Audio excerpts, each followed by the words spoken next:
so we have the hallmarks of a showdown between the federal government and states like Queensland and Western Australia if they do not open their borders in the next couple of months to interstate travellers. New South Wales Premier Gladys Berejiklian threw down the gauntlet on Sunday agenda, saying she was concerned she could get to Auckland before Brisbane or Perth, the way things are going. Annastacia Palaszczuk suggested on television this morning that the Queensland border may not be open until the September school holidays because of concerns about community transmission of the virus in New South Wales and Victoria.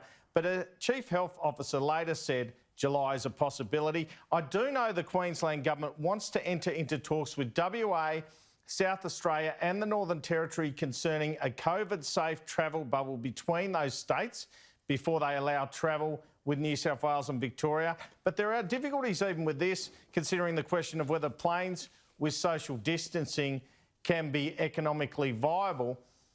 Well, Tourism Minister Simon Birmingham did not mince his words when I spoke to him this morning. He said, I expect that if the successful suppression of COVID continues, then the states should be relaxing their border controls.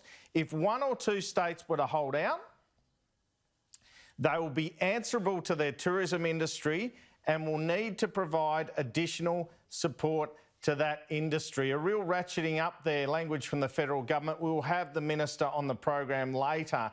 The thing is, you need certainty around these things sooner rather than later in order to book July school holiday travel. Let's have a listen to what PM Scott Morrison said on Friday in relation to how domestic tourism can help fix up the decline in international tourism, to Gladys Berejiklian on Sunday agenda and to the Queensland Premier this morning.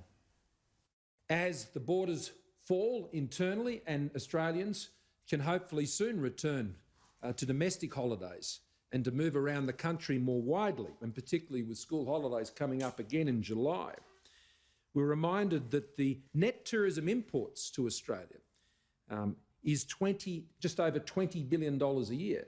Now that's up for grabs for Australian domestic tourism operators. I've been quietly having a jibe at all of my state colleagues who have their borders shut. But I don't want to be able to say to people, you know, I'm allowed to go to Auckland before I can go to Brisbane or before I can go to Perth. I know how much Gladys loves her far north Queensland holidays.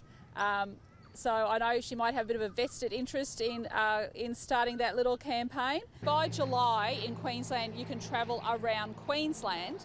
So then, of course, it makes sense that we would look at those borders in around August, September.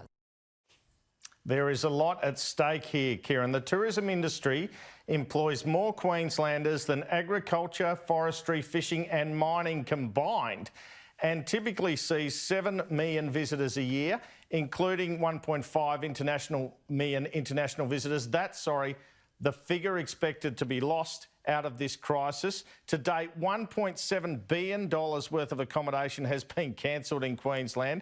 They're projecting more than 60,000 job losses and a $9 billion hit to the economy if restrictions last 6 months. Family and friends visiting international students, who we know are no longer coming in Queensland, are worth close to $2 billion a year alone.